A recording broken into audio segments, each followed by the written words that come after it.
Hare Hare, Hare Rama, Hare Rama, Rama Rama, Hare Hare. Jayo Radha Madhava Radha Madhava Radhe. Radha Madhav, Radha Madhav Radhe. Jayo Jagannatha, Jayo Jagannatha, Baladev, Jayo Subhadra.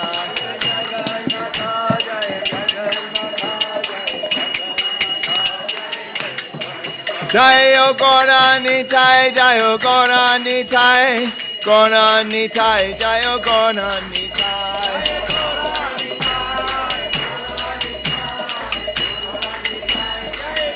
Jaya Jaya Prabhupada, Prabhupada, Prabhupada, Jaya Prabhupada.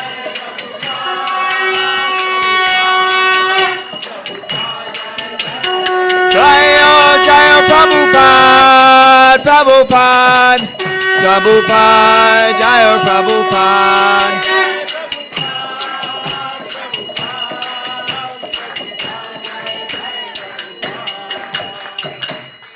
Gaur Premanandi. Hari Hari Bol. Jayom Vishnupad Paramahamsa Privrajikacharya Asto Tarasata Sri Shrimad. His Divine Grace A.C. Bhaktivedanta Swami Srila Prabhupada Ki Jai. Jayom Vishnupad Paramahamsa Privrajikacharya Asto Tarasata Sri Shrimad. His Divine Grace Srila Bhakti Siddhanta Saraswati Goswami Maharaj Prabhupada Ki Jai. Ananta Koti Vaishnav Vrindi Ki Jai. ISKCON BBT founder Acharya Srila Prabhupada Ki Jai. Namacharya Haridas Thakur Ki Jai. Premji Goho Shri Krishna Chaitanya Prabhu Nityananda Shri Advaita Gadadhara Shivasri Gaur Bhaktivedanta Ki Jai. Shri Shri Radha Krishna Gopalopinath Shaimakunda Radhakunda Giri Govardhan Ki Jai. Vrindavan Dham Ki Jai. Mayapur Navadvip Dham Ki Jai. Ganga Maya Ki Jai. Jamuna Maya Ki Jai. Tulsi Devi Ki Jai. Bhakti Devi Ki Jai. Harinam Sankirtan Jagya Ki Jai. Barihat Madanga Ki Jai. Shri Shri Gauranitai Ki Jai. Shri Jagannath, Shri Baladev, Shri Mati Subhadra Maharani Ki Jai. Shri Shri Radha Madhava Ki Jai. Vaishnav Sangha Ki Jai. ISKCON Baltimore Ki Jai. Gaura Premanandi. All glory is to the assembled devotees. All glory is to the assembled devotees. All glory is to the assembled devotees. All glory, Shri Shri Guru and Garanga Srila Prabhupada Ki Jai.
नवकर कमलवरे नकामद्भुत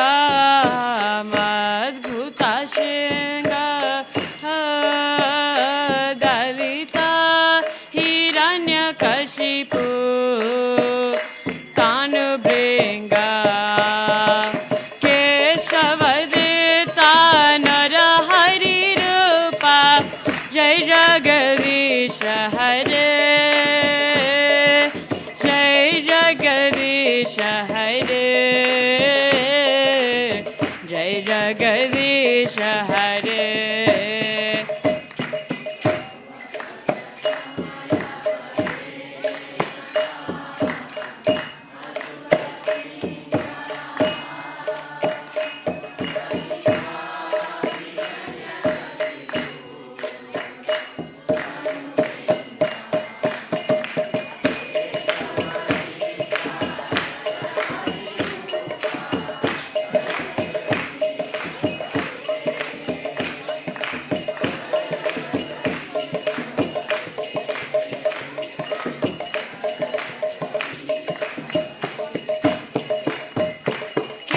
केशवदिता नरहरिरूपा Jai Jagdish Hare Jai Jagdish Hare Jai Jagdish Hare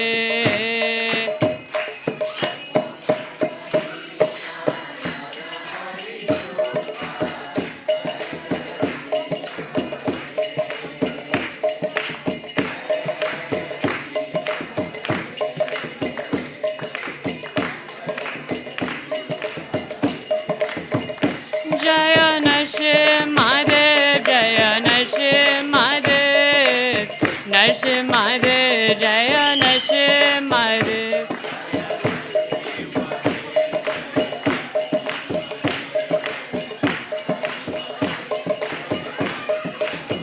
Jai भक्तरस Prahlad Jai Prahlad Maharaj भक्तरस Prahlad Jai Prahlad Maharaj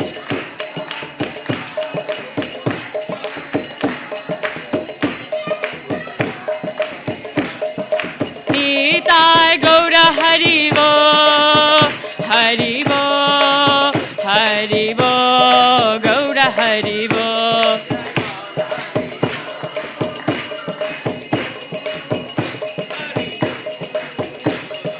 Jai Jai Prabhupada Prabhupada Prabhupada Jai Prabhupada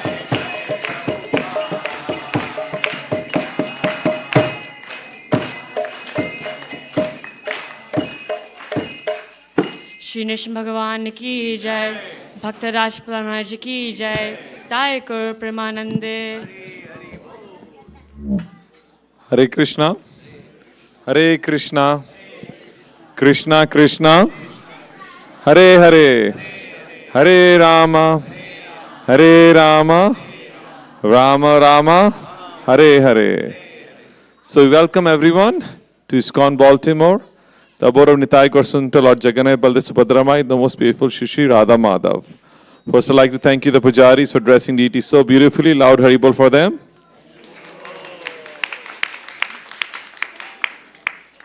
We have one sponsor today.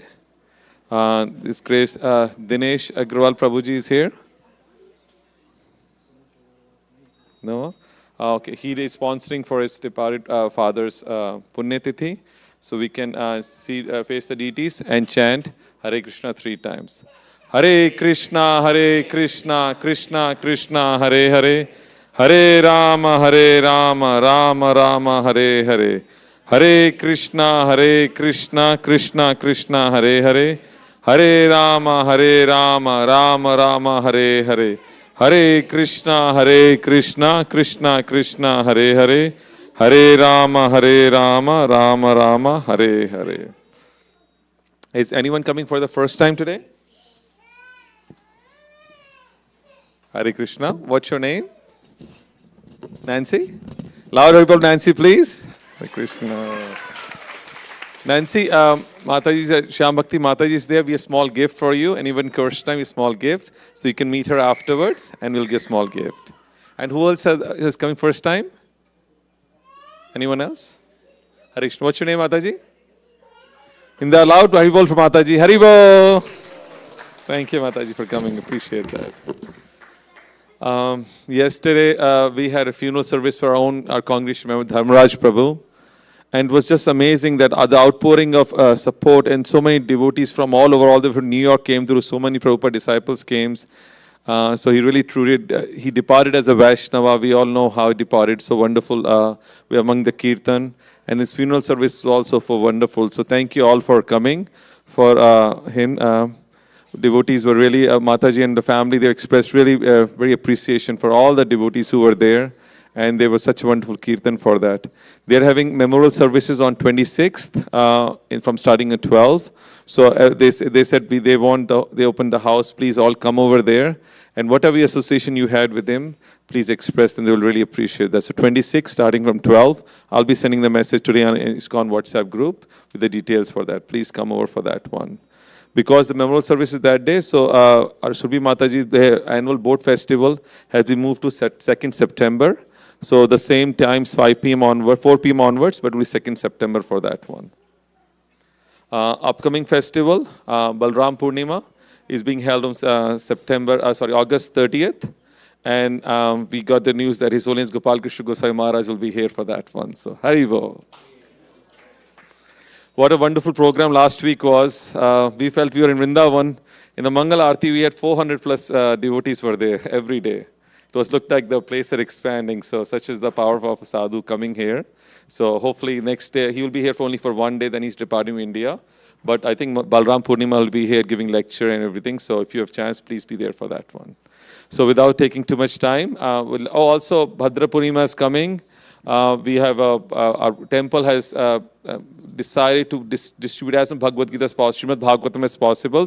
We are at our goal is 200 Bhagavatam sets.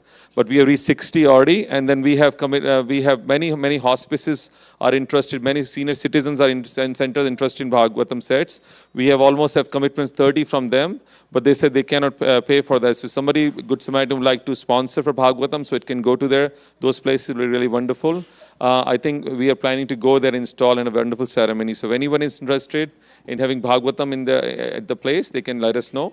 And if you don't have Bhagavatam in your house, it will be a wonderful ceremony. It said Bhagavatam, whenever it comes in the house, all auspiciousness happen, all demigods, all lords, Krishna comes himself and blesses the family, very auspiciousness, and we have wonderful ceremony where you come inside and do proper prayers and kirtan and do that.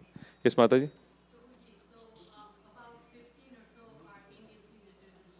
Okay. Thank you so much. Ashmita Mataji has been spearheading this, Premdam Prabhu. So thank you so much, Mataji. This is wonderful. We will get to them as many Bhagavatam sets possible. Thank you so much. So without taking too much time, we would like to welcome a speaker of today, His Grace Anuttama Prabhu. Haribo. Anuttama Prabhu doesn't need an introduction, and also Honorable Rukmini Mataji is here. Haribo. Anuttama Prabhu doesn't need any introduction. Close to 50 years he's been in ISKCON. And during this time, erstwhile career, he's done many wonderful roles with great apt and attitude. From being temple president in Denver, organizing the first Food for Life program there, to being GBC for more than 25 years, being a chairman. And he's still active GBC, getting his role so wonderfully, making sure the GBC is one of the top General Body Commission, making sure that ISKCON is flourishing, they're following the rules, and they follow all the stature for that. Because of the guidance from the GBC, all temples are following very nicely to Prabhupada's mission and make sure that everything's progressing really well. And he has been wonderfully, he's our GBC also, and he's GBC more than 15 temples all around. He's also Director of Communications for 20 plus years, International Director of Communications, where any ISKCON news he publishes, he comes routinely in different places, attends interfaith programs also, and is very versatile everywhere, we know that. So without taking too much time, His Grace Anuttama Prabhu. Haribo.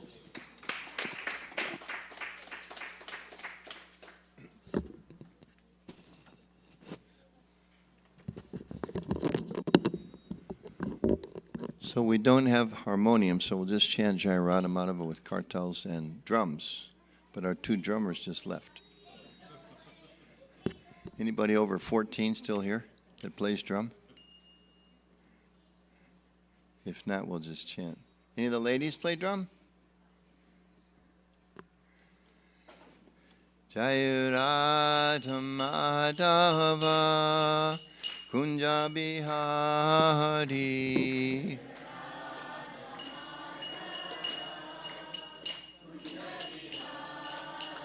Jai Radha Madhava Kunja Bihari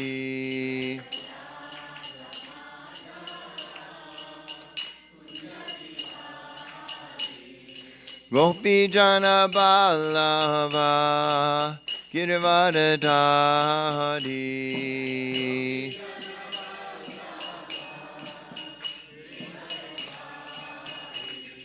Gopi Jana Ballava Girivardhari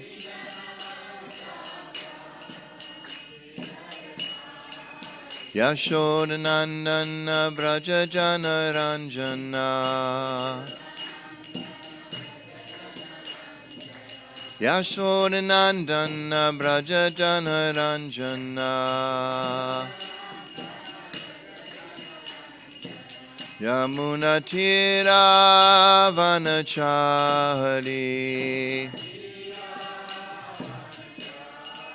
Yamuna Tira Vanachari Jai Radha Madhava Kunja Bihari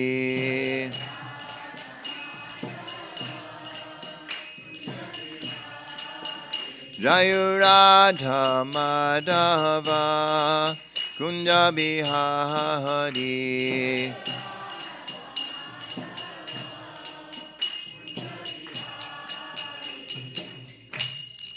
Jai Shri Radha Madhava Ki Jai Srila Prabhupada Ki Jai Gaur Premanandi Hari Bol Om Gyanatam Yandasya Janan Anjana Shalakaya Chakshu Uminitam Yena Tasmai Shri Gurave Namaha Shri Chaitanyamaro Vishtam Stapitam Yena Bhutale Swayam Rupa Kadamayam Dadati Swapadantikam Jaya Shri Krishna Chaitanya Prabhu Nityananda Shri Advaita Gadadha Shivasiri Gaur Bhaktivinoda Hare Krishna Krishna Krishna Hare Hare Hare Rama Rama Rama Hare Hare.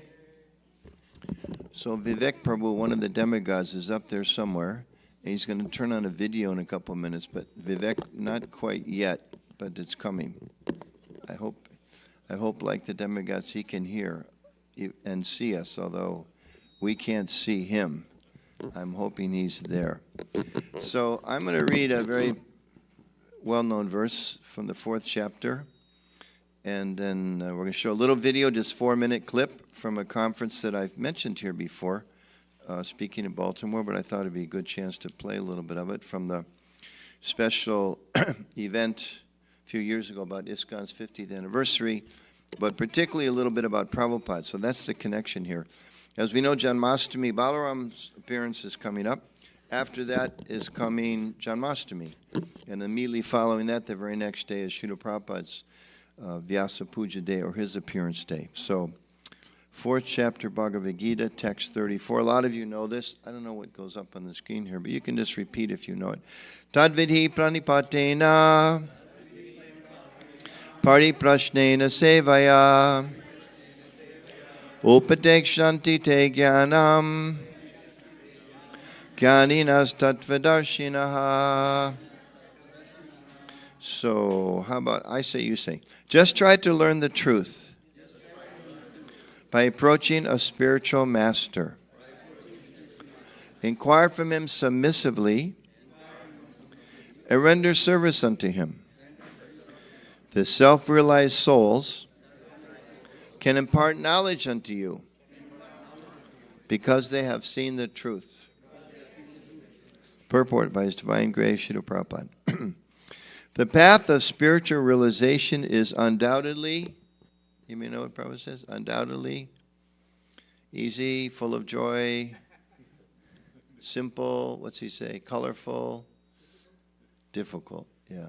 I was just at a conference with some Buddhists. I'm thinking, oh, I should have shown this to them. That's their philosophy. The path of spiritualization is undoubtedly difficult.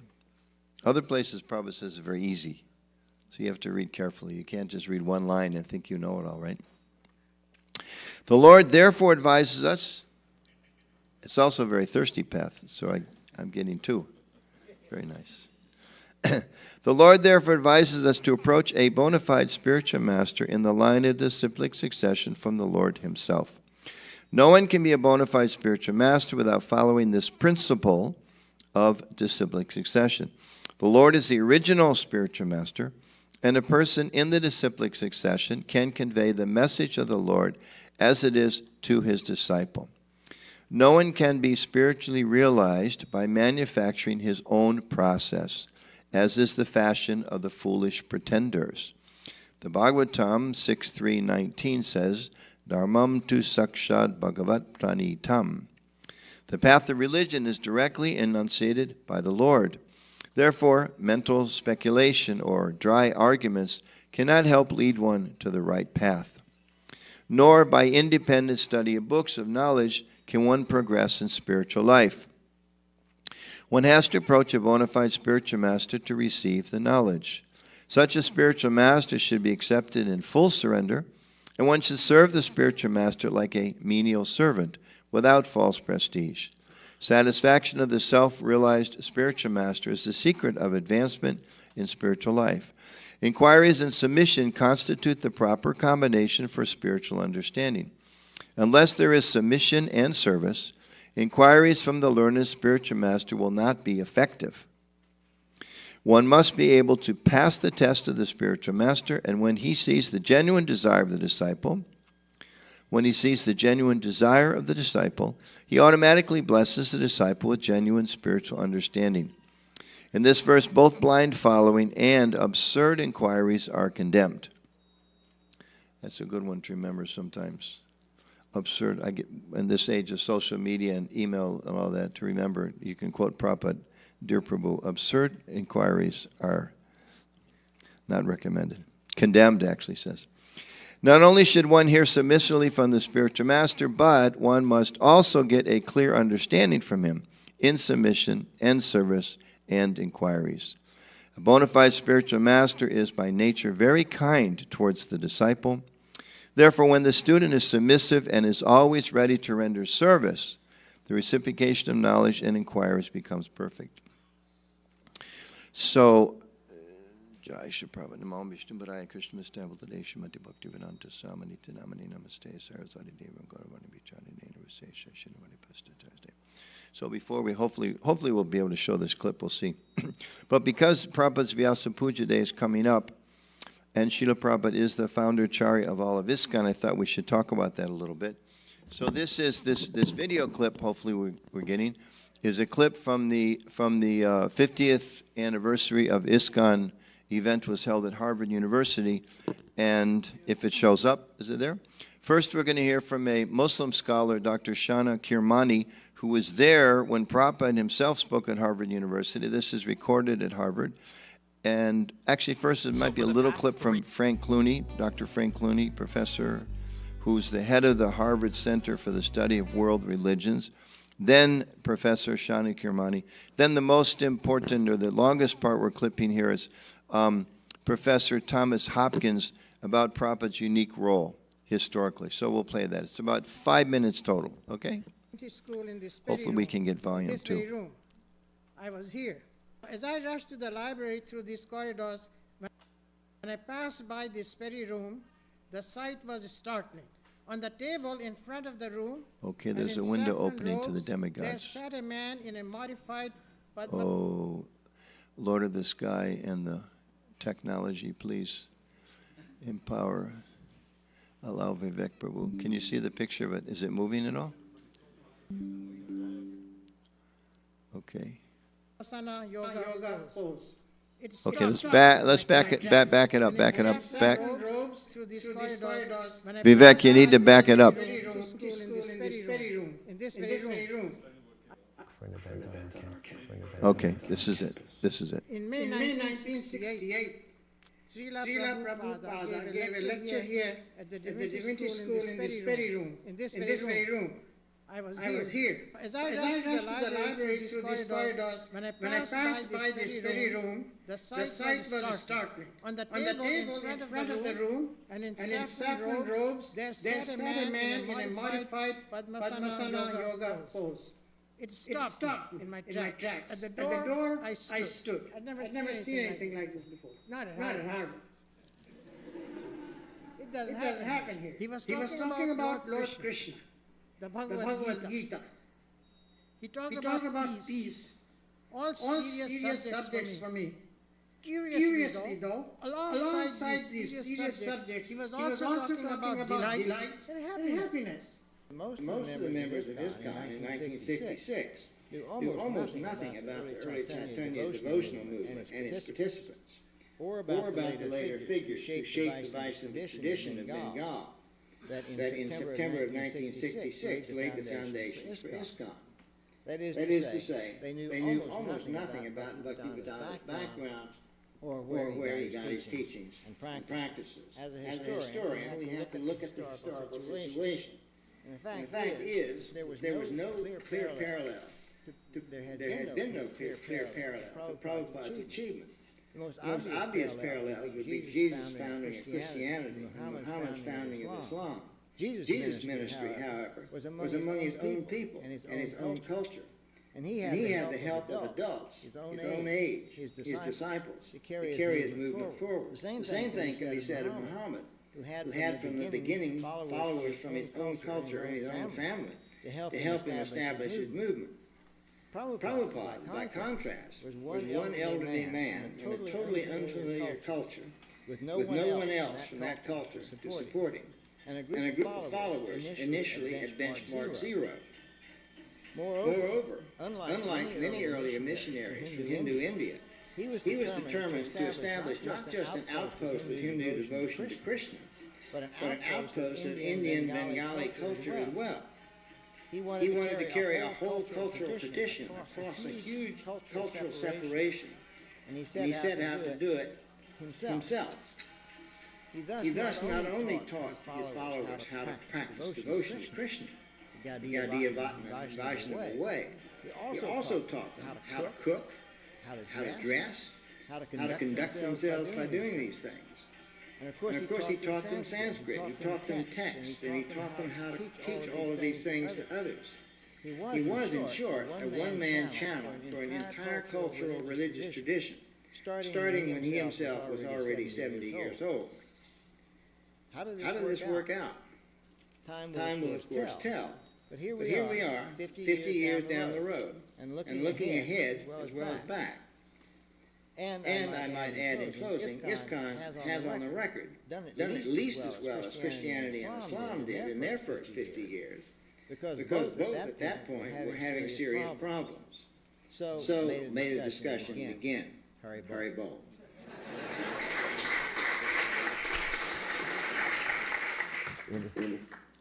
Jai Shri Prabhupada Ki. So just so you know, this, although he ended with his happy comment of Hari Bol, Thomas Hopkins is a professor of religious studies. He retired. He just recently passed away.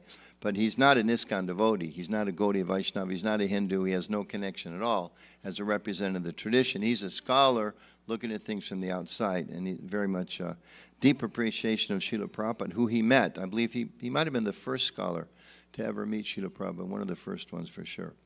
So I wanted to discuss a little bit with Prabhupada's Vyasa Puja Day coming up. It's a great time for us to remember Prabhupada and think about the important contribution and think about his role in ISKCON, because it is a very special and unique role. So as we say, Srila Prabhupada is the founder Acharya of ISKCON.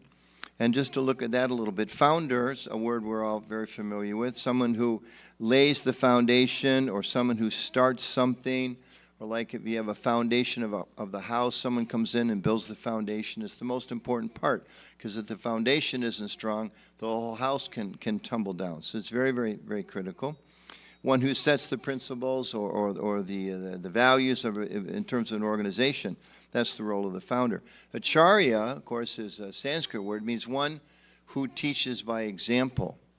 So he's our founder, but he's also our acharya. And I want to talk a little bit about how both of those are very, very important.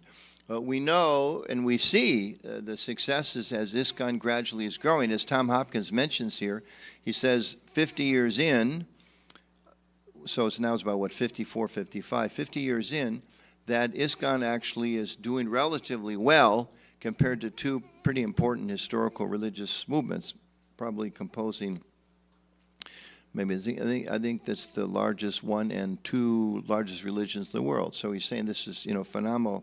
The people that he comparing to Jesus and Prophet Muhammad, that's pretty significant. So within ISKCON, we have our founder Acharya, but also as time goes by, we have many different authorities, we have many different teachers, we have many different gurus, and even some places there may be somebody who founds a community. Some of you may go to some obscure place in India or in the mountains of Montana and start a Hare Krishna community, a new farm project or something like that, an eco-village. So we're going to have founders, we're going to have many, many gurus, and we're going to have many, many teachers and many authorities. But Srila Prabhupada's position, it's important that we all understand as time goes by, Prabhupada's position should not diminish. Right now, it's pretty easy to say, well, of course he's there. His picture's on the altar, and he's there sitting in his murti form. But as time goes by, 5 more years, 10 more years, 100 years, 200 years, 300 years, it's essential that we understand the nature of the founder Acharya. And we shouldn't also misunderstand, like Prabhupada says here, that mental speculation or dry arguments, independent study of the books, it's not that Prabhupada just came up with something new. That's one of his primary qualifications. He was a loyal transmitter of the ancient Vaishnava tradition, going back, depending on how you want to look at the historical periods. In the Gita, Krishna says this knowledge was transmitted originally millions of years ago. You talk about contemporary scholars, they'll say, okay, maybe 1,000, 2,000. We say 5,000 years ago, the Bhagavad Gita was spoken. Chaitanya Mahaprabhu in the 1600s was specifically emphasizing on Gaudiya, or establishing Gaudiya Vaishnavism in the chanting. So Prabhupada has his roots to Krishna, his roots to Lord Chaitanya, and then he was a very loyal follower of his spiritual master, who gave him the order in the 1920s to spread this teaching around the world. So he didn't come up with something new. I just came from the World Parliament of World Religions. Anybody been there? It's a very interesting place. There's lots of people founding things, starting things, and in the back of your mind you wonder, what's your parampara? Well, what's your source on this? They'll say a little bit here, a little bit here, a little bit here, a little bit there, and then I had a dream. Something like that. So that's nice. Any genuine effort to try to understand what spiritual identity we appreciate. At the same time, in our tradition, we understand the benefit of learning from previous authorities and representing that tradition. So Prabhupada very much represented a powerful living tradition. So it wasn't he came up with his own ideas, his own concoctions. As he many times would say, I have no qualification. People would say, Prabhupada, you've done so much. And he would say, I don't have any qualification. If I have any qualification at all, it's that I'm simply executing the order of my spiritual master. I haven't changed anything. I haven't brought anything new. And then we have this term, transparent medium, that Prabhupada was presenting this tradition unchanged. So in this video, it's interesting to note that not only ISKCON followers appreciate Prabhupada, but scholars, people from outside the tradition, when they look at his contributions, how much they appreciate it. And we should see that Prabhupada's contributions, just to kind of rattle them off, we should be thinking a little deeply about this. He only had 11 years of his teaching. He came at 70. Most of us are aware of that. I'm 2 years away from 70. I don't want to get on a boat and go across the Atlantic Ocean in a storm and not know where I'm going and not have any money and land in a strange place that I've never been in before, when there's no email, there's no telephones, There's no social media. There's no way to write home and say, hey, help, I'm in trouble, or whatever. And I don't know who I haven't met the person I'm staying with, but I know they're going to let me stay, I think, for a month. And then I don't know what I'm going to do at 70. Just that in itself. So then once Prabhupada landed, over the next 11 years, he actually circled the globe traveling and preaching 14 times. Some of us travel once in a while, around the world 14 times in 11 years. Quite amazing. He wrote dozens of books. The count's a little hard to say because a lot of his lectures were later became books. But at the very least, Bhagavad Gita, 17 volumes of the Chaitanya Charitamrita, dozens of volumes of the Srimad Bhagavatam and other books at 70 and beyond. And when you've seen the videos and you read the histories, and many young disciples will say, we struggled to keep up with him all day long, and then when we finally got to go to sleep, Prabhupada would stay up and translate his books. We just try to remember that all the books that we study, that we see, all the books on the shelves, almost all of those were written in the middle of the night when everybody else was sleeping. And then he'd get up and take up another flight across the Atlantic or the Pacific or some other place and get up in the middle of the night and continue translating it. And during the day, managing an international society, when just stop and think, many of you are managers and companies, you're teachers. Imagine your senior people in your whole institution are about 24 years old. And they've been in your company, or so-called, for about a year. And they don't know anything about what you do. 24-year-olds. Those are the senior people. When I became a devotee, a lot of people were 16, 17, 18. Temple president was 24. One devotee became a member of the ashram. He was 29. We thought, oh, he's such an old guy. Such an old guy. And we all know 24-year-olds are quite intelligent, but generally not as intelligent as they think they are. So that in itself can be a problem. But that's what Prabhupada was dealing with. He initiated almost 5,000 disciples. He met with prime ministers, I believe 3. He met with senators, many professors, Catholic cardinals, gurus of different organizations, many meeting interviews, mayors, artists, etc.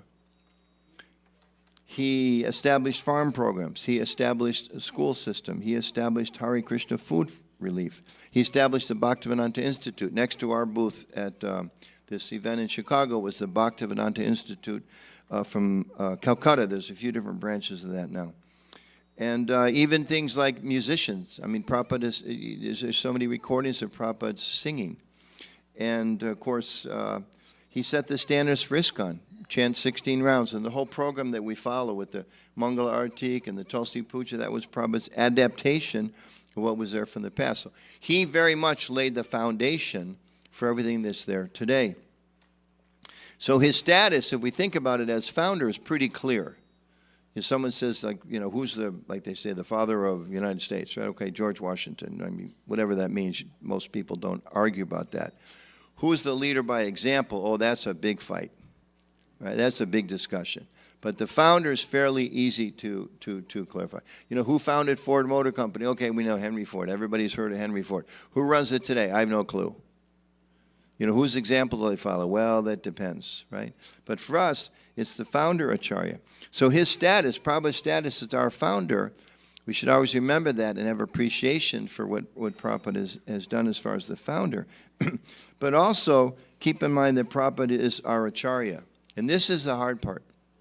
This is where the challenge comes in. Because as time goes by, we want to be looking at our Acharya, our founder Acharya, as one who gave us teachings, who gave us principles, but particularly whose life is an example for us. And those of you that have not had a chance to read some of the beautiful biographies of Prabhupada, I would encourage everybody who has some serious connection with ISKCON to do so. Because if we don't have a connection with Prabhupada and understand his life and his teachings and his example, we really can't understand ISKCON, we can't understand Lord Chaitanya, we can't understand this movement, because he's the living representative of that. We all have some understanding, but when we read these biographies about Prabhupada and we see how he struggled and how much he sacrificed and suffered for us, first of all, it'll increase our own commitment. Second of all, increase our own determination. And it'll really increase our sense of how fortunate we are. That we are so very, very fortunate. It's not just like, Bhakti Yoga dropped out of the sky one day, and this temple dropped out of the sky, and the vision for an international society and all these things. No, Prabhupada really sacrificed much for that. So he's an example in many, many ways of not just the theories that we study or, the principles, the concepts, but how we practice Krishna consciousness. And we should also know that Prabhupada himself was very kind of protective of this title. We may think, okay, well, Founder Acharya is not a big deal. But Prabhupada, there was a few times he got very, very upset when his name was left off a building, his whole title, or when it wasn't printed properly. He wanted people to know, Founder Acharya. And if you kind of read that, you can think, well, you might even question, well, Prabhupada, devotees are humble, and you're the greatest devotee, and you're so humble. Why do you care? Does it really matter that much? As time goes by, we see more and more why it matters. Just like somebody may think, you work for a construction company, and they say, no, you got to mix the cement just right for the foundation. Hey, what's the big deal? A little, a few more percentage of sand or a little extra water. What's the big deal? Well, the big deal is 5 years from now, 10 years from now, the building will collapse if that foundation is built strongly. So in the same way, Prabhupada was very, very concerned about us understanding his position as Founder Acharya. Again, that we look to him as our authority and also our example. And as time goes by, it is something that could be forgotten. So it's up to us, those of us that are nearing 70 or over 70, those of us that are 50, those of us that are 40. There's a few running around here who are 5 or 6. Hopefully they'll also imbibe this need to keep Prabhupada in the center. Early disciples of Srila Prabhupada. We were someplace the other day and somebody came up and was like, oh, you're disciples of Prabhupada. It's like, yeah. So are we allowed in the building or, whatever. But it's like, what does it mean? Okay, excited about Prabhupada's, some of his time goes by, there's fewer of us. Nice to meet one of Prabhupada's disciples.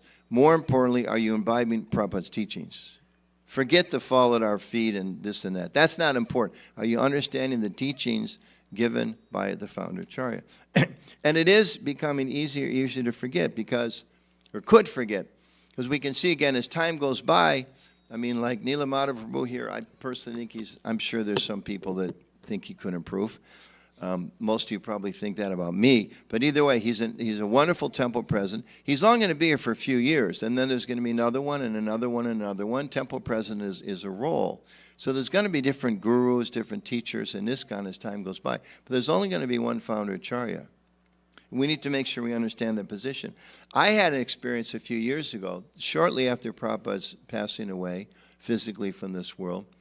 And these are kind of things that can happen and do happen. I remember at one temple, and there was the Guru Puja ceremony was going on in the morning, and they had sung all of the prayers to the spiritual master.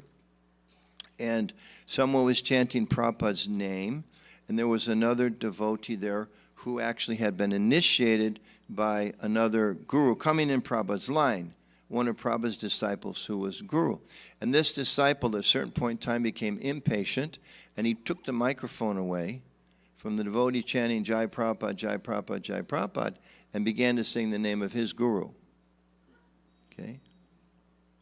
Now this is some years ago, but where's that coming? What's the mentality that leads to that? Why would someone do that? This is a nice devotee, good standing, shaved head, tilak, eats prasadam, all the qualifications. Why would they do something like that? They don't understand Prabhupada's unique position, and they're thinking that he's my guru, and that's your guru. You've been glorifying your guru, now I have to glorify my guru. Because it says, right? It says you should surrender the guru, hear from him submissively, etc. So one may think, well, I worship my guru, but not that guru. I want to hear my guru's name chanted, but Prabhupada's your guru. Or sometimes we may think, Vyasa Puja comes around, I need to celebrate my guru, quote unquote, my guru's Vyasa Puja. Prabhupada's Vyasa Puja day is not so important. Oh, we're forgetting who's the founder, who's the Acharya. We have to be very, very careful. And if we're forgetting this, what about 5 years, 10 years from now? Because at that point, we will no longer be the International Society for Krishna Consciousness. We will be the divided society for Krishna Consciousness. We will be the society for my guru versus your guru. And then then we're in big trouble. And we know from previous generations that this definitely can happen. So how do we avoid that? Well, we keep Prabhupada in the center. Now, keeping Prabhupada in the center doesn't mean that I don't have a deep, affectionate relationship for my Diksha Guru or my Siksha Gurus. Those of you that take the disciple course, it's there to try to help us clarify. We have a relationship with the founder Acharya. We have a relationship with our Diksha Guru if we're initiated. We have initiation. We have a relationship with so many Siksha Gurus, those who give us instruction. All three are important. Sometimes I think it's like a spiritual tricycle. Like you see a little kid, they're not ready for bike, they're not ready for unicycle. So they have a tricycle. So we have that. Of course, we don't want to, maybe that's not a good example because you ride on the wheels, but we don't ride on the wheels. We ride underneath. But either way, the idea of three, that's our structure. The founder Acharya is there, and then we have our Diksha Guru, and then Diksha Guru. And we have to be very careful to protect our relationship with Srila Prabhupada and his central position. And this gets into sometimes very practical things. And sometimes devotees ask, well, why do we have so many practical things? Those of you who have been around for a while, I mean, it was a few years ago, and sometimes this sounds like, wow, this is so pedestrian. Do you GBC members do anything other than these kind of things? When they pass a resolution, no buttons with the Guru's picture on it. It's like, huh? You're supposed to glorify the Guru. You're supposed to, why the heck would you? No hats with the Guru's picture on it. No honorific titles. Those of you that are around, Vishnupad, Bhaktipad, Krishnapad, Acharya Dev, et cetera, et cetera, et cetera, et cetera, et cetera. So what happened with that? And what do we need to make sure doesn't happen in the future? Well,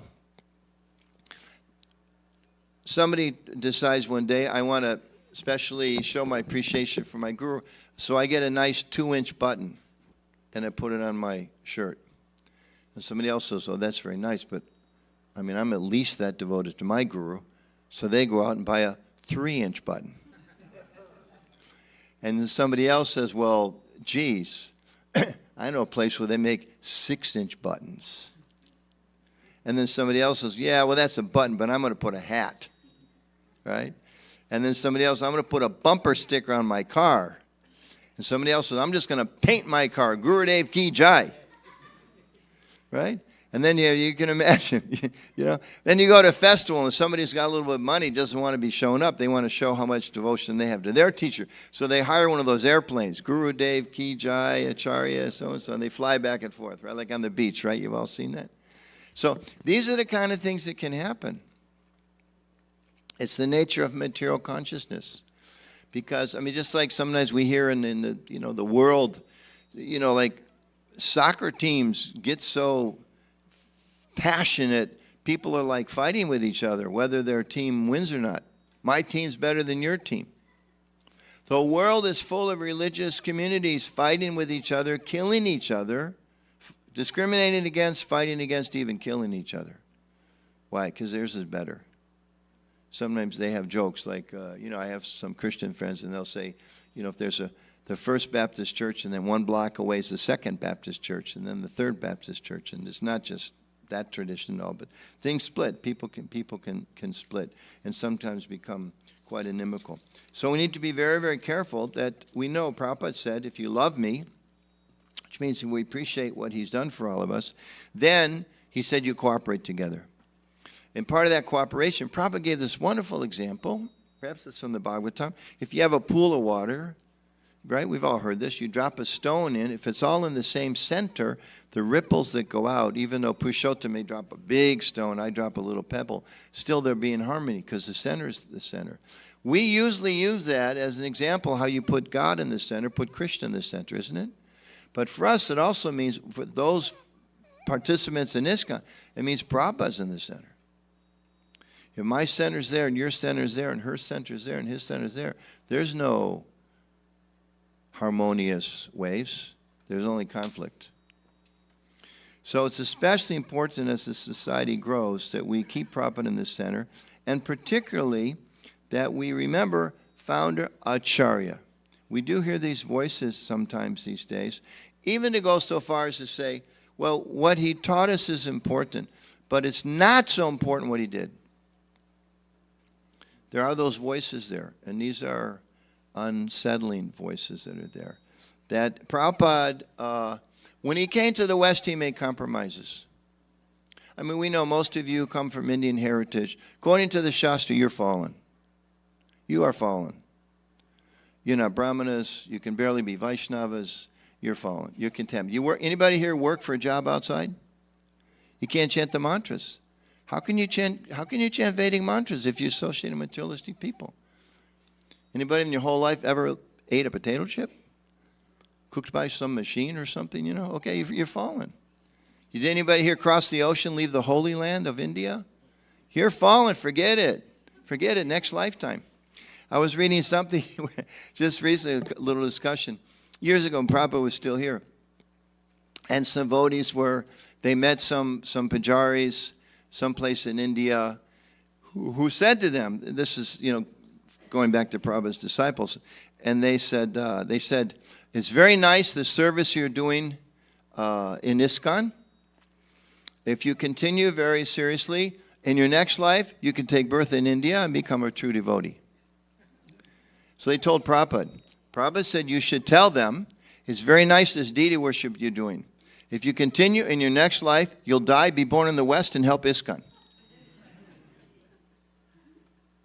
So all of these bodily designations and misconceptions, they don't matter, and that's given by Prabhupada. And because he's bringing, he is not, and he didn't create this by any means, as I said earlier, but he's bringing the essence of the tradition, which was taught by Lord Chaitanya. Lord Chaitanya, it is described in the Chaitanya Charitamrita. He broke open the storehouse of love of God. It's like if there's something valuable, somebody breaks open the storehouse and distributes it everywhere. He did not, it says, he did not discriminate who was a fit, who was an unfit candidate. There's no such thing in Gaudiya Vaishnavism. Everyone is a fit candidate. But we have to be careful because we can start thinking, I'm more fit than you are, which basically means you're not fit.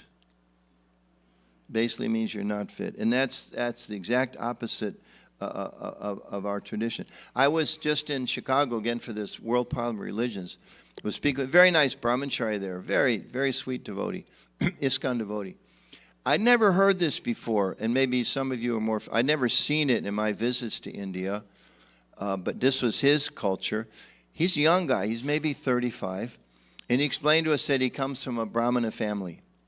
And he said, in my family, he said, if I brought a friend home, I couldn't bring him in the house if he wasn't the same caste. He said if he was thirsty, we would get him a glass of water from a special cup that no one in the family drank from. They would bring it outside. He could drink water. Then we would have a servant take the cup, take it inside, and wash it. This is not like 100 years ago. This is, again, he's maybe 40 at the most. So then he said, I came to ISKCON. He said, everything I heard, the first thing I heard, the main teaching, you're not the body. He said, my upbringing was you are the body, you are the body, you are the body. You're this kind of body, your favored body, your privileged body, and these other people are not. And he's a devotee. He says he feels completely liberated because he's understanding, all these pressures on who's accepted. And he was kind of shocked by the way that he was brought up and felt very liberated when he became a devotee of ISKCON. So, therefore, ISKCON, we have to remember very carefully who is our founder and who is our acharya, and see how Prabhupada was so wonderfully inclusive. Prabhupada was unlimitedly inclusive. Prabhupada didn't say, how long have you been in this country? Prabhupada didn't say, what kind of job do you have or did you used to have? Of course, there's some basic, things that are really unacceptable practices as one goes on. You can't be worshiping the deity and work in a slaughterhouse or something like that. I mean, obviously there are some boundaries. But basically, Prabhupada in India had women pujaris in Calcutta. Prabhupada had Jamuna Devi singing, women's voice singing on the big pandals in Mumbai and Delhi. And he was very happy. Prabhupada has Jamuna every single day in our temples. There's Jamuna Devi is singing every time when we open the curtains. Prabhupada gave sannyas to people from Africa. Prabhupada called his Western disciples dancing white elephants. He was very proud of his dancing white elephants that he took back to India to show people there's no barrier. Prabhupada's very proud. One person criticized Shama Sundar had some carpenter skills. And they said, oh, he's like low-born person, he's a carpenter. Prabhupada said, no, he's using his skills in the service of Krishna. This is exalted. So this is our teaching. Doesn't matter if one is, Indian, American, Russian, black, white, Latino, no discrimination. That's our policy. And it's the principles that Krishna taught. But it's easy for people to forget those things. And so we have to make sure we keep Prabhupada in the center. One, even if we're very focused on his core teachings, if we don't keep him in the center, we can splinter. I mean, just the Methodist Church just splintered, and the Southern Baptist Church is splintering. And there's so many examples. And there's going to be breakaway groups that you can't avoid that. But we want to make sure that we keep as much of our society together, and we can do that by being focused on Srila Prabhupada. And if we want to advance ourselves, we always have to remember, as this term we're using now, that Prabhupada is the preeminent Siksha Guru. He's everybody's Siksha Guru. I may have Siksha from so many places. So many people give me instructions. I'm indebted to all of you in so many ways. Maybe I was initiated by this person. You were initiated by that person. We fall at their lotus feet out of gratitude and appreciation for their instructions. And all of us has a connection with Srila Prabhupada. Just like in a big family. You know, you may have a father, an uncle, this, that. Well, his grandfather's there. Everybody shares the grandfather. If not the grandfather or the grandmother, then the great-grandfather. And that's what really pulls us together. So we should try to remember this, remain fixed, that we have him as our founder, but also as our acharya, and we should see how he taught, how he was so inclusive. He was so kind, and he was so inclusive, and he didn't discriminate against anybody, anywhere, anytime. And we need to make sure that that is maintained. It's not that because you're from this part of the world you can chant this mantra, or you're this gender you can chant this mantra, you can do this service. No discrimination. What matters is the heart. That's Mahaprabhu. It's Krishna's teaching. It's Mahaprabhu's teachings. It was Bhaktisiddhanta Saraswati Thakur's teachings, and that's what Prabhupada brought us. And if we stick with him as our acharya, then we'll never forget that, and we'll be held together with transcendental spiritual connections and love through his mercy. So I'll pause. Are there maybe some questions or comments anybody would like to make? Yes, Prabhu.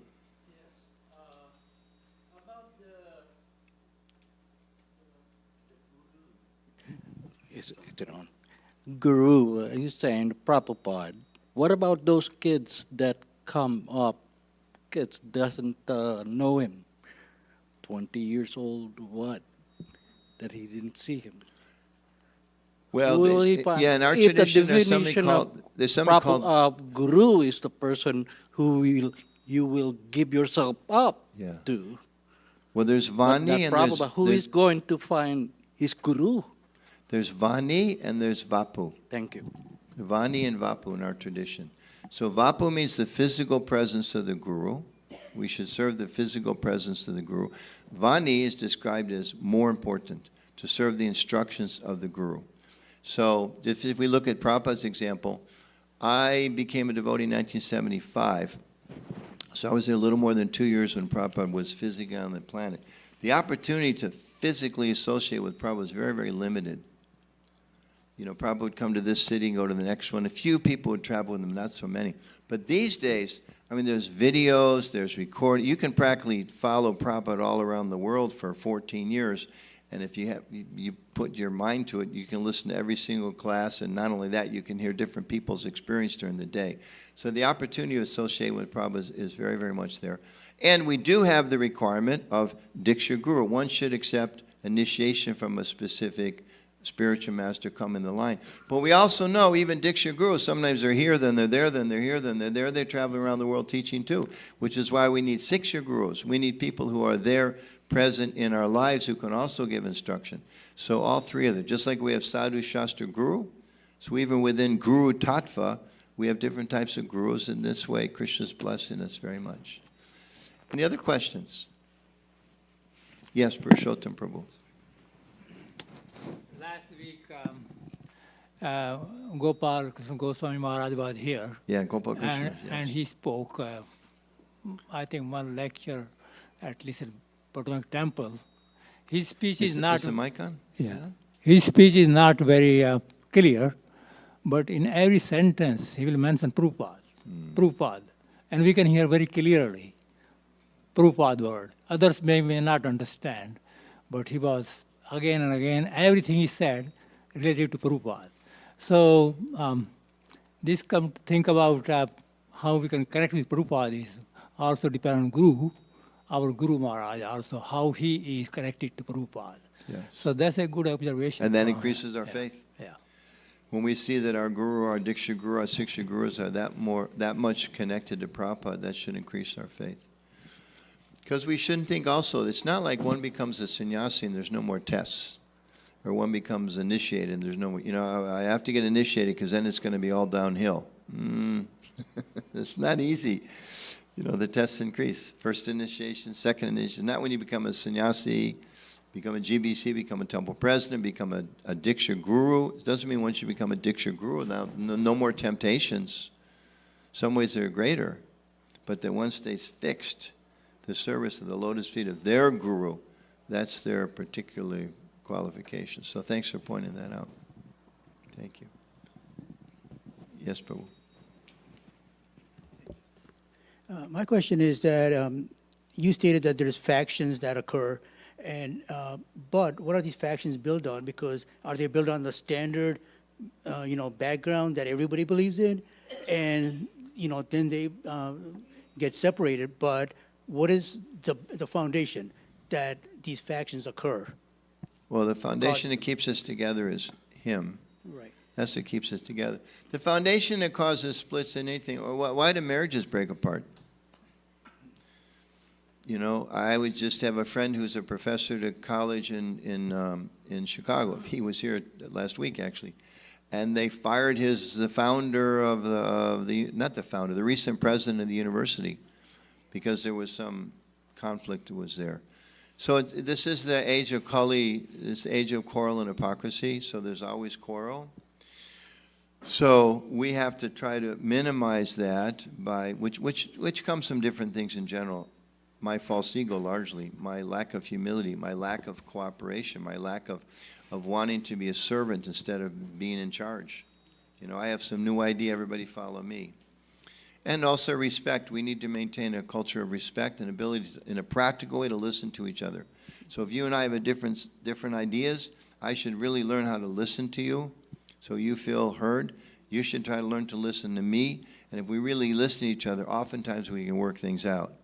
The problems come oftentimes when people become convinced, my way is right, nobody else has much to say. But if they're built on the same foundation leading from, right, wouldn't it get to a point where it would converge back into... Keep the mic so sorry. Wouldn't it get to a point where it would converge back into whatever the parampara is? Ideally it should, which is why we want to make sure we keep Prabhupada, so we can keep saying, what did Prabhupada do in this situation? What did Prabhupada say? How did he respond to that? How did he act? And making sure, of course, see how it's lined up with the previous acharyas, like that. So yeah, that's the thing. If there's some conflict between us within a community, we should really sit down and try to think, well, where are these different ideas coming from, and how can we make sure that we work together? And we may not agree on everything because we're individuals, but we can agree on trying to work cooperatively. Is that okay? Why are you afraid to ask a question? We can squeeze in one more? None of the ladies asked any questions. They're all so intelligent, they don't need any clarification. We'll talk a little later then. Pranam. We suppose not to think who is Brahmin, Kshatriya, Vaishya or Shudra when we are traveling on the bhakti path. Then how we can understand and follow from Srimad Bhagavad Gita, Bhagavan says, Brahmana's karma is this, Kshatriya's karma is this, Vaishya should act like this, and Shudra should do the work like this. So if we are not following the Brahmin, Kshatriya, Vaishya, Shudra by birth, and we are not practicing this according to Gita, then how we have to apply in the life? Nowadays, we think that nobody is like Brahmin or nobody is Kshatriya, everybody is equal. But in Srimad Bhagavad Gita, it's clearly mentioned. So how we can apply or how we can understand, even though by birth Brahmin is there and he is not following the karma according to the Gita. And if some person is following the karma according to the Gita, but he is not Brahmin by the birth. So how we can understand the people and how we can apply this? Yeah, nice question. Well, the first thing is, how important is birth according to the first instruction of the Bhagavad Gita? What's the first instruction of the Bhagavad Gita? The very first instruction of the Bhagavad Gita. You're not the body. That's the foundation. We're not the body. Now, Krishna goes through the whole Bhagavad Gita and ultimately tells Arjuna, give up everything. Give up all your dharma, your Stri dharma, your Kshatriya dharma, your this dharma, your that, and just serve me, isn't it? So that's the ultimate instruction as Vaishnavas. So we can just imagine it when Prabhupada was I mean, so many examples, a lot of ways to answer your question. If a devotee came to Prabhupada and said, Prabhupada, I don't think I should clean the floor because I'm a Kshatriya. Jai Shri Shri Radhamadava. If somebody comes to one of our Vaishnavas, say I go to Nilamadhapur and I say, Prabhu, you know, I think I'm a Vaishya, so I don't want to do anything. I'm just going to make money, you know. Or I think I can't give class. I'm a Sudra. Or I can't clean the toilets because I'm a Brahmana. Isn't it? No such thing in ISKCON. Anybody that's ever lived in an ashram or you come on Sunday, it doesn't matter if you're a doctor, a lawyer, a big shot, a millionaire, a pauper. Prabhu, can I do some service? Yeah, wash pots. This is the first practical sarv. This is the karma yoga, really bhakti yoga of ISKCON. So the really first thing is, we don't make these discriminations. Now, we may have our propensities. We may have our propensities. Somebody maybe is more administratively focused. Somebody loves to do business, just to do simple descriptions. Somebody likes to do academic pursuits and like that. But it's not that, okay, I like to do academic pursuits, I can't clean the pots, or I can't clean the floor, or I can't do service, or I start discriminating. Because the basic principle of Vaishnava ethics is respect. Understand, okay, I've got this body in this lifetime, this, that, doesn't matter. I can be a Paka Brahmin and go to hell. And I can be a really fallen Sudra and go back to Godhead. It all depends on the consciousness of my heart. And if we get too hung up in the bodily conceptions, then we can't make any progress because we discriminate. And Krishna doesn't like us discriminate. It's like 12th chapter, 15th chapter 2, throughout the whole, it's all about you have to respect everyone, you have to be compassionate, serve others. So many verses like that. One who's not envious of anyone. You know, so you look at the whole beginning of Kali Yuga. The beginning of Kali Yuga was the offense of Shringi. He was envious of the king. He thought, I'm a big Brahmana. You've offended my father. And not to pick on Brahmanas. I mean, it's just, you know, it's just anybody and everybody. This is Kali Yuga. It's all messed up. So our principle is, I'm not this body. I'm not a man. I'm not a woman. I'm not Indian. I'm not American. I'm not young. I'm not old. I'm not fat. I'm not thin. Recently, I'm very happy to know the fat part doesn't count. I'm not fat, I'm not thin, don't have any of these kind of things. I'm a servant of Krishna. And if we think like that, then every single person we meet, even if they don't know they're a devotee, like we all know we're devotees, even you meet somebody who doesn't even believe in spirituality, you treat them with respect because you know that they're a servant of Krishna. They're just temporarily forgotten. So those different tendencies are there, but we have to make sure in our culture, in our communities, those don't become dividing lines. And the tendency is to divide. We don't want to divide. Look at India today. I was just at a couple conferences on all the tension in Southeast Asia. A big part of it is because the British, not entirely, a big part was the British policy of divide and conquer. Centuries later, we're still fighting with each other. So we don't need any divide and conquer. We need unify and serve. That's our mantra, unify and serve. Okay. Thank you. Hare Krishna. Jai. Oh. gave the mic to someone else. You want to take one more? Hare Krishna. Just the Brahman, Vaishya, Sudra, and Kshatriya, I think that this is just a tradition in the Southeast Asia. I mean, in South Asia, I guess the personality, the person who is in power or something, I think it was manipulated. It's probably just because of their, maybe they rich and they do business or something. So it's by birth. It was, if I understood the Gita, Bhagavad Gita correctly, Guru can clarify. So the class, I think there was nothing there. But the only thing I believe is just the way I do my karma. If I do, Vaishnavas should be, like Guru say, there is no discrimination. Like if I eat the meat or something else, I become Sudra myself. I demoted myself, my karma. I think this is what I understood. We should try to live as pure a lifestyle as we possibly can, and just make sure that we don't discriminate against others. That's the main thing. There's natural class distinctions. I shouldn't say that. There's natural occupational distinctions. We all have different propensities for a certain type of work. And just because 86.5% of ISKCON people today work in IT, doesn't mean that's a higher caste. There just happens to be that's where a lot of people work these days. What really matters is that we're all servants of Krishna. That's the main thing. Is that okay? Okay, Jai. Thank you. Thank you, Anuttam Prabhu. I think it was a very wonderful Charan Sri Prabhupada and how his legacy, we should follow that. And I think Anuttam Prabhu runs a very nice course. It's a disciples course. In that, I think it's a 3-day course where he explains what is Prabhupada's position in ISKCON and how everybody should be committed to him. Many devotees took online courses, but I think this course, we will be holding it probably in the next few months. And we'll let you know if you haven't attended, please do attend. It's a wonderful course. It will really open your eyes how much sacrifice Prabhupada did, what is Prabhupada's role in ISKCON, and how is everything so good. So we'll go there. Just clarify, it's not my course. I'm one of 300 people that teach it.